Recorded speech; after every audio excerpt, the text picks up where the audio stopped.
The Johnsky is a YouTube channel run by and run for people over the age of 13. People under the age of 13 should click off of this video right now, or watch with a parent or guardian. Viewer discretion is advised. You don't scare me! Notice freaking the name Militiaman. My name is King Prime and welcome back to another video here on the YouTube channel.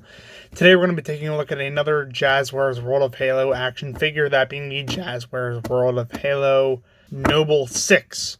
But, of course, being a Jazwares Vault exclusive 2-pack, it does come in a little bit of different packaging, so let's take a look at that before we take a look at the figure. Of course, it does come in this fantastic Halo box. It's quite literally just a brown box branded with Halo stuff on it. It's Master Chief on all sides, no Noble 6 packaging or anything like that. After that, it does, in fact, have its own packaging, which is quite fantastic. It has a picture of Noble 6 and the Elite Zealot right on the front there that he's packaged with. It has that Jazwares Vault gold label sticker with the limited edition there on the bottom, as well as the Halo logo on the top. On the side, of course, it does have the Elite Zealot with accessories and Noble 6 with accessories. On the back, it has the exact same thing that I just said, just product shots and stuff like that. And on the other side, wouldn't you believe it, the exact same thing. It does have a slip cover in case you want to keep this sealed, and inside it would have both of the figures, and of course there is the gold sticker right there again, but I've since removed them, and on the other side it's just a reflection of the front of the box. That is about it for the packaging. I say it in every single video, my friends, if you really care about the packaging, if you're a box or card collector, which I'm not, I'm here to open and review toys, and that is just what I'm going to do. Freeze frame.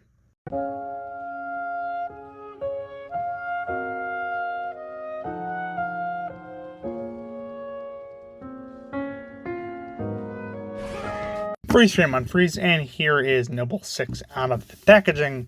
But before we take a look at the legend right here, let's take a look at what he comes with.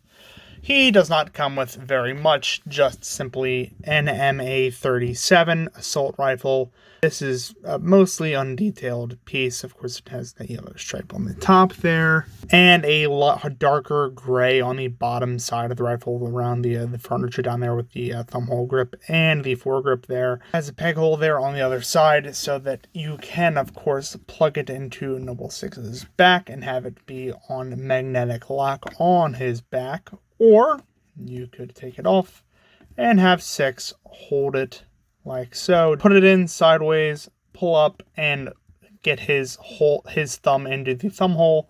And there you go. You have Noble 6 wielding the MA-37 quite efficiently. Also included is a display stand, which is sort of a sandy textured display stand, kind of to match the arid, dirty kind of terrain the Noble 6 made his final stand on reach. It has 2 peg holes, of course, so if you line them up with the bottom of 6's feet, like so, and so you have a display base, and of course you can get both legs on there, but you don't really need to. He stands up fine enough on his own, but I don't usually pay attention to display bases at all. I usually pay attention to the figures, and that is what we're going to do now. Noble 6 is pretty well detailed. He does, of course, have all of the tiny little glowing lights that you'd expect to see on a Spartan 3 there on the thighs, on the chest, and also has his secondary, like undersuit sculpted on his abdomen, around his neck with that kind of neck seal that he has. A few of the details on his chest armor is painted as well. He has his knife, of course, which is not removable, which is a bummer. Some parts of his knee pads and his calves are painted, as well as his feet, which have the gray armored pieces picked out in, gray. Going up the back, however, his spine on his undersuit is also painted, and he has a little tiny blue dot there on the back of his armor, which is nice.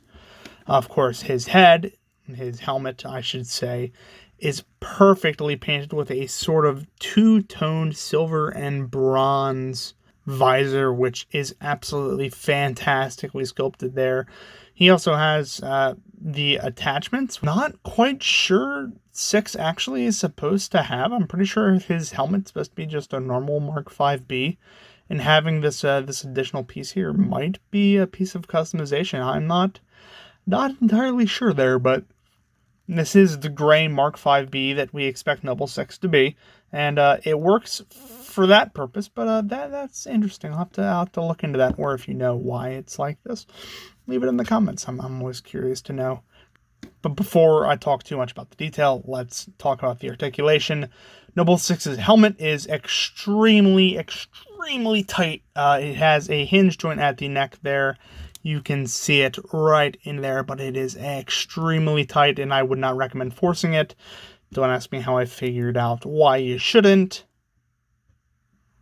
It, of course, does also have a ball joint there at the head, so you can get a little bit of movement there, but not so much that it's going to make a difference. I would just leave it as well alone as you possibly can.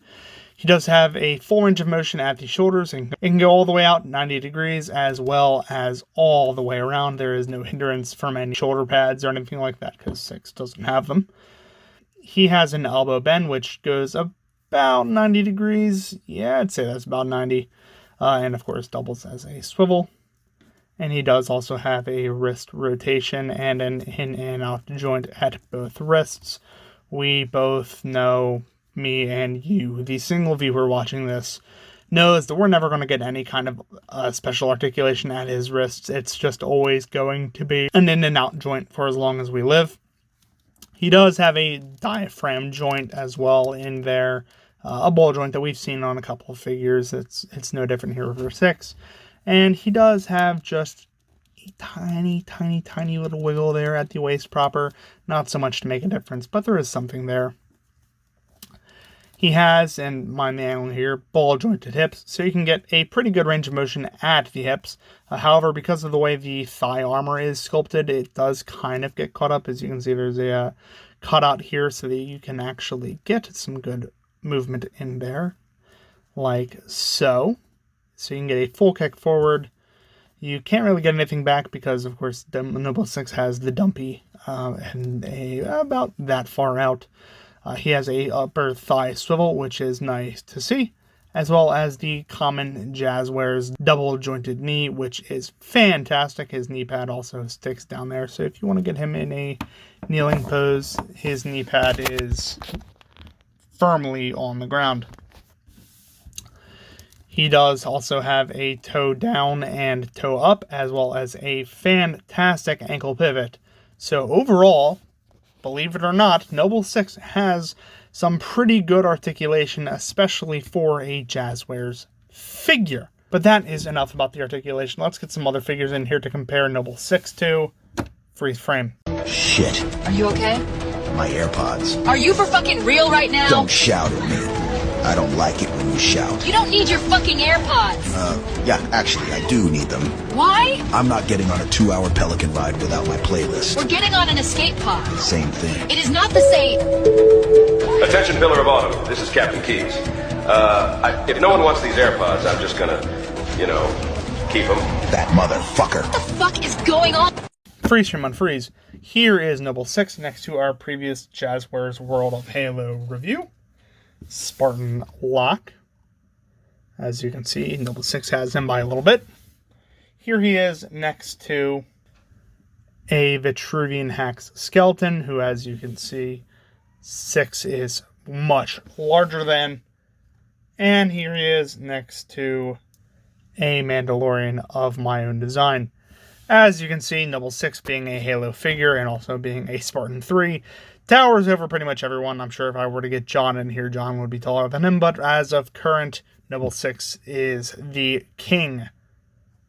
Even next to the golden standard of action figures himself, Dark Times Darth Vader, who comes up to about a smidge shorter than Noble 6. But before I talk about scale for a little bit too long, let's move on to my final thoughts so I can tell you exactly what I think about Noble 6.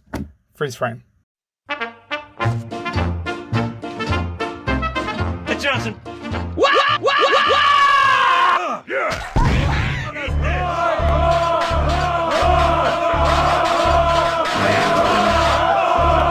Freeze frame on freeze.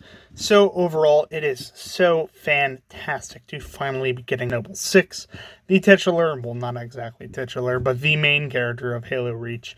It took way too long. It took even past the main line's official run to get this guy, but I'm so happy that we finally did. As for grading, this figure is without a doubt phenomenal.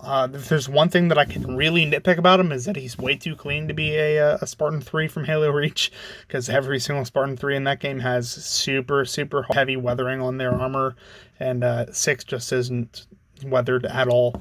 So that sucks, but 6, other than that, is a fantastic figure. I have no qualms with this. Articulation is great, he has good detailing, and he comes with an appropriate amount of accessories. I would have loved for that knife to been removable, but this is Jazwares. Of course, I have very low expectations, truthfully. The only thing that I would have wished is that this figure came individually so that I didn't have to buy him in a 2-pack, and we'll talk more about why I don't like this 2-pack. We'll talk more about why I don't like the 2-pack, but I love this figure in the next review that I do on this 2-pack. It's going to be a little while. It's going to be delayed. I'm sorry, guys, but if you like Noble 6, or you like Halo Reach, or you like Spartan 3s, or you like Halo in general, make sure you share this video with your friends, share it with the Facebook groups, all that good stuff. If you like the content, make sure you like, comment, and subscribe down below. Keeps helping the channel grow, keeps helping me pump out this content. That's going to be pretty much it for this time, my friends. Thank you all so very much for watching, and as always, peace.